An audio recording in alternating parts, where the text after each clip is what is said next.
Hey Vineyard family, Merry Christmas.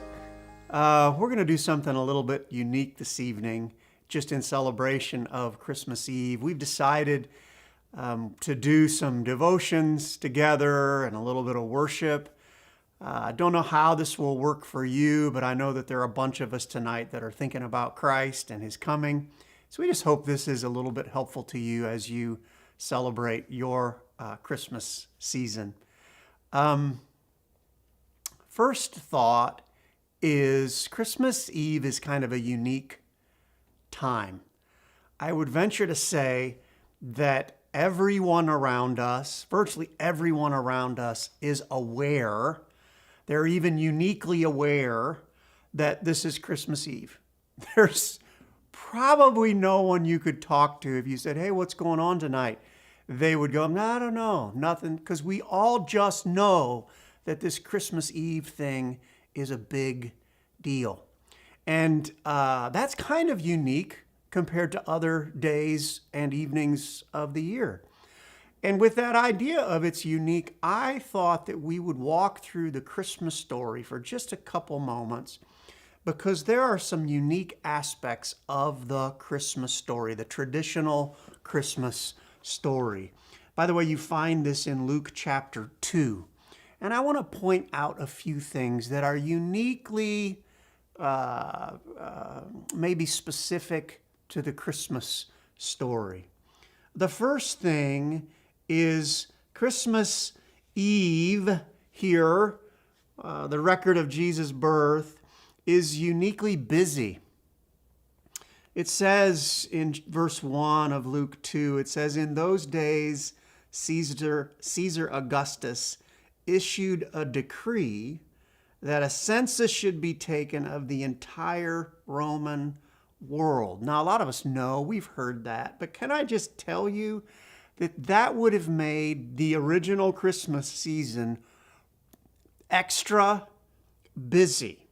It goes on to say, and everyone went to their own town to register. This would be like a huge forced family reunion everybody had to attend. Now, I don't know if you know how this works, but because it was ordered by Caesar Augustus, there were no exceptions. Everybody would have had to add to their schedule, oh, and by the way, we all have to make a trip to our hometown, our family heritage town. And if you'd have been out walking or traveling, you probably wouldn't even have asked anyone, where are you going? Because there would have been this common understanding. What are you up to? Well, I have to add this family trip back to my hometown. There would have been this huge influx of travel and travel plans, and also trying to figure out how are you going to get there? Where are you going to stay when you get there? It would have just been this extra busyness in the season. And you may have realized this in the midst of present day Christmas stuff, but sometimes our present day Christmas stuff can feel extra busy because we not only have to do regular life, but then we add on top of that Christmas present buying, extra get-togethers. A lot of us are serving at the church, and so we try to do these extra things. And so generally, Christmas time can be a busy season. It can be uniquely busy. The other thing from the Christmas story is, for at least some, it could be uniquely difficult or maybe just hard. When it goes on to talk about Joseph and Mary in verse 4, it says, so Joseph also went up from the town of Nazareth in Galilee to Judea to Bethlehem. So they have to make this trip. But for them, it ended up, I think, being uniquely difficult because it says he went there to register with Mary, and Mary was expecting a child. Now, get a load of this. While they were there, the time came for the baby to be born. I don't know about the timing of that if you're Joseph and Mary. So I was imagining just today, I wonder how that happened where they have to travel, right? Mary is pregnant, and we don't know exactly what took place, but at some point, Mary may have said something like this to Joseph.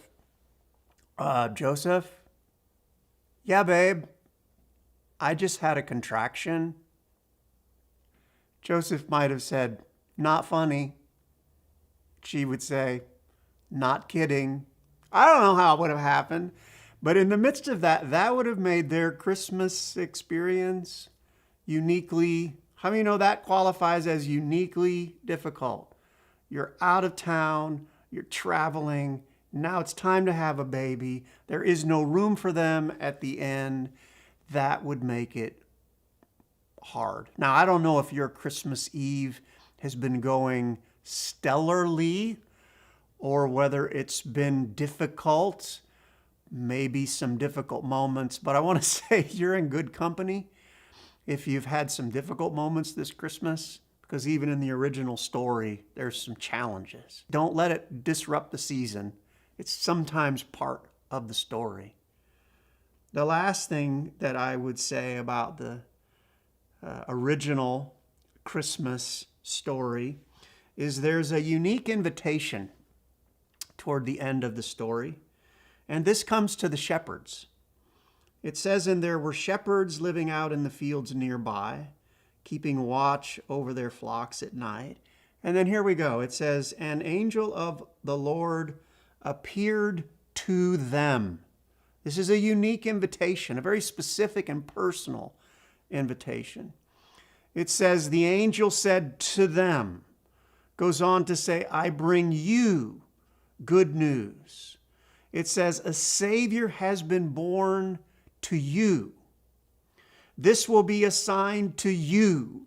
You will find a baby wrapped in cloths and lying in a manger. That's a very specific, unique, and personal invitation.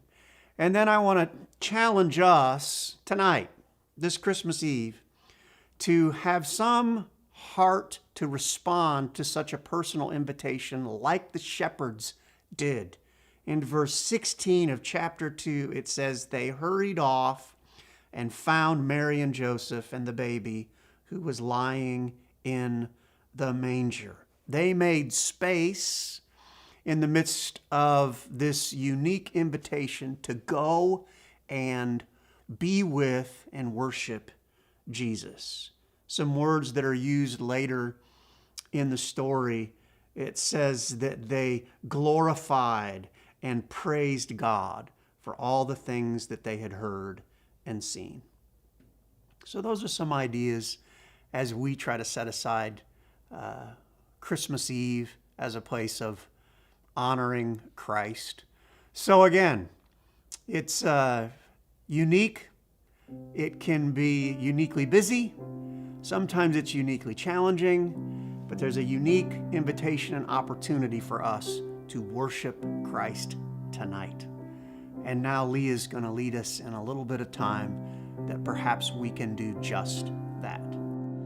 Hark the herald angels